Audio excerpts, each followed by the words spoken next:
Joining me now is U.S. Congresswoman Marjorie Taylor Greene. She's been with us before and in person a few times. Great to have you back. Thank you for being with us here on the grounds of the Capitol. Yeah, happy to be here. Thank you. You are lighting up the social media world and X, and so many people sending that to me, and they're appreciative that you're speaking up. We've just come from a press conference outside the Department of Justice with several people, and many people are concerned, as you are, about where are we going here. We're well into what now, over 100 days.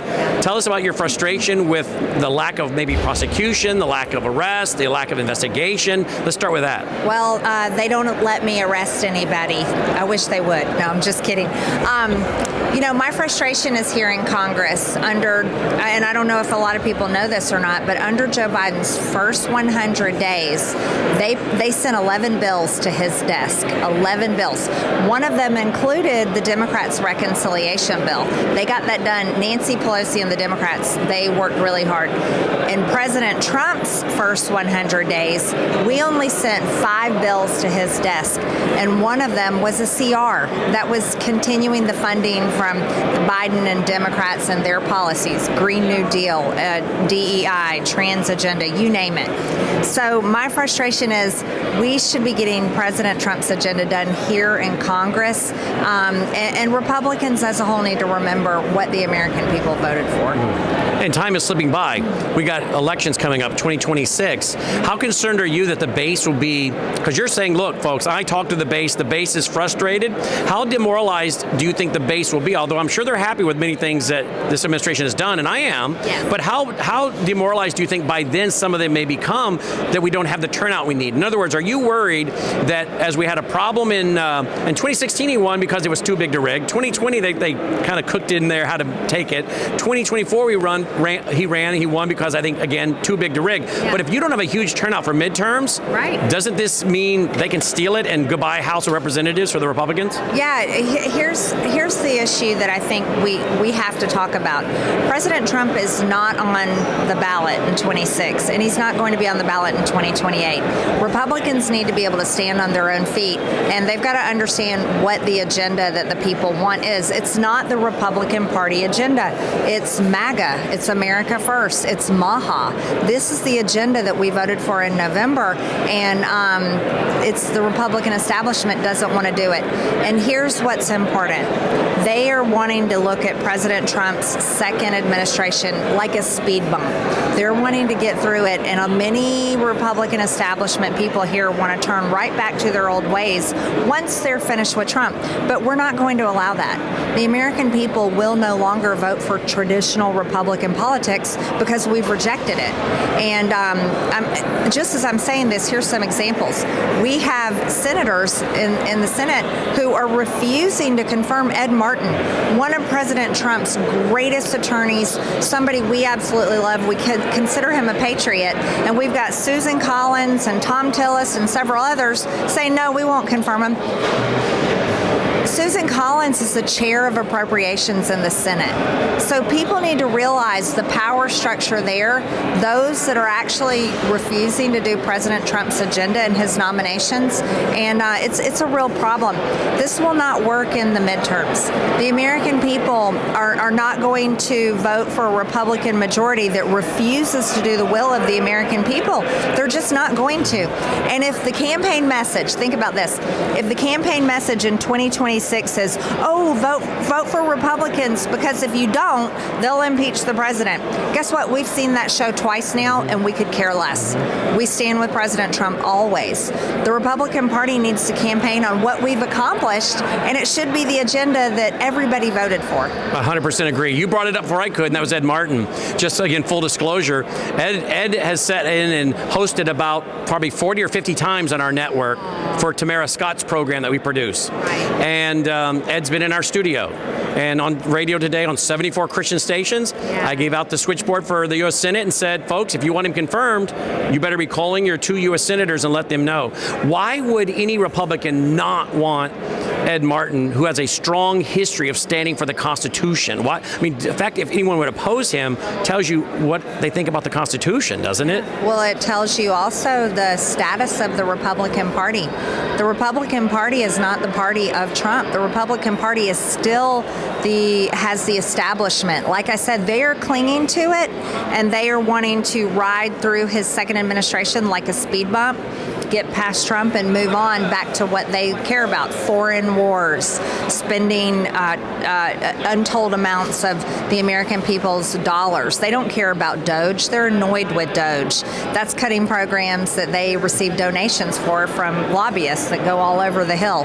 So I think I really wanted to sound the alarm, because the wake-up call needs to be given, and the message needed to be delivered right here to the people that I work with here in Washington, is that, look, we are paying attention. And if I'm upset and speaking out about it, you better believe people at home are furious. So your frustration isn't with President Trump, your frustration with Congress, and then your frustration, correct me if I'm wrong, some of the people that have maybe been allowed to get in and speak into his ear? Yes. Oh, yeah. No, I'm not frustrated with President Trump. I love the president. I've campaigned for him for years and went to more rallies than any elected Republican up here. No. What I'm saying is, and it's really important to say this, is that we stand with President Trump. His executive orders, over 140 executive orders, more than Joe Biden's entire presidency, are exactly what we want. There should be a conveyor belt from the White House to that Capitol out that window right there, and we should be voting on them every single week. So in other words, put his executive orders into legislation so they can't be overturned with a stroke of a pen by the next administration. Yeah, the first one is happening this week, and it's my bill that is the Gulf of America Act. First one happening. It's past his 100 days, but it's finally happening, and we're going to be renaming the Gulf of America officially by voting for it in the House. This is an important thing to President Trump. It's so important. He keeps that map right next to his to his desk, the Resolute desk in the Oval Office. Every meeting, every executive order he signs, every press conference, that map is there. And I'm really happy we're finally voting on it, but you're not going to believe this. There's a few Republicans complaining they don't want to. Ridiculous. Okay, you mentioned foreign wars. Maybe you've never met someone like me. Maybe you have. I'm a strong Christian Zionist. I have a reporter in Israel. I love the Jewish people. I don't always agree with the Israeli government any more than I agree with my government all the time. But I'm not for putting boots on the ground in Israel. And I'm very concerned that if we go after Iran, because I think they have the bomb. One of my former broadcasters, we produced his radio show every week. We produced his TV show, his former CIA analyst, Dr. Peter Vincent Pry, who is the chief of staff of the EMP Congressional Commission. He passed away a few years ago of cancer. We produced his show. He said for a long time, they've already got a bomb. They probably have more. So what I'm saying is, if the excuse is to bomb Iran before they get the bomb, I'm saying if they already have the bomb, then why are we doing it? But number two, I don't want boots in the ground. I have to be consistent. I don't want them in Ukraine. I don't want them in Israel. They can buy stuff from us, but that doesn't make me anti-Semitic. That doesn't make me anything but an American patriot saying I'm for the Jewish people, but we got to be smart about America. And I wonder if some of these folks realize how many terror cells are all over the country just waiting to be awakened. So you can't do this in a vacuum. There's going to be consequences, whether it's the cyber grid or physical attacks. What are your thoughts on what I just said? Well, we had an open border for 4 years. Exactly. America is definitely vulnerable. I serve on the Homeland Security Committee. The people that came across our border are things that would give you nightmares and make it hard to sleep at night. And that happened under Joe Biden and the Democrats' watch. I think the reality is that Americans today, we care about the drug pandemic that has been pushed on America from the cartels that has addicted Americans. And you know who's killing Americans every day? The cartels. We care about the mental health crisis in this country, and that's connected to the drug pandemic. We care about our issues here at home.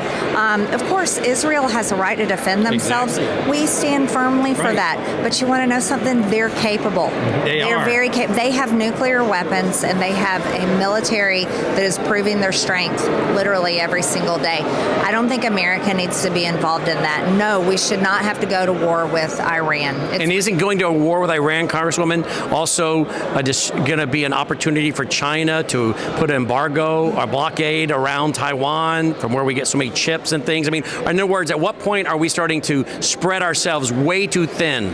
Well, they lost the narrative a long time ago for many Americans. They told us there was weapons of mass destruction in Iraq, and we never found any. We went into Afghanistan supposedly looking for Osama bin Laden, and guess what? He wasn't there. And we were told that the oil in the Middle East would make us rich. Well, we're $36 trillion in debt today. So any kind of, think about this. I think it's been almost 25 years now that they've been telling us Iran is literally on the verge any day of having a nuclear weapon. And then you hear the scary music come in. Yeah, they've been telling us that, and what you're saying may be true. Iran may already have it. Why wouldn't they already have a bomb? So whether they do or they don't, America doesn't need to bomb Iran. It's not affecting my daily life. Right. It's not affecting your daily life. It's not keeping homeless people off the streets. It's not keeping drug addicts out of the emergency room, and it's not doing anything to fix our $36 trillion in debt. That would only endanger all of our lives and create more instability, and let's face it, let's be real, regime change in another country that America is meddling in. And I'll be real honest, I don't want to fight any foreign war on behalf of another country, especially when our real enemy is down in Mexico, and we're doing nothing about that. And I got two sons, and that's one of them, and he's military draft age, right? Yeah. And a lot of these guys that are so eager to go to war, I notice they don't have kids or even sons that are military draft age. It's kind of interesting to me, some of them. Finally, on a positive note, what are your marching orders? What would you like to see the base do? Here's your opportunity to say to our audience, at least, hey, between now and the election of 2026, this is what I want you focusing on. Is it write letters? Is it emails? Is it phone calls? Is it posting on social media? Is it putting out interviews like this? What do you want the base to do so they can get active? The most important thing the base needs to understand is the election of November 2024 was one simple battle. That was one battle on the battlefield. This is not over with. But I want them to hold Republicans accountable. You don't have to donate or support or vote for anyone unless they're doing their job. And I'm one member of Congress. I am one human being. I can't make everybody up here do what all of us want them to do. I really need the help, and I want the base to get engaged and force Republicans to be accountable for the agenda that we voted for. Thank you so much for making time for us. You bet. Thank you. We'll be right back after this break.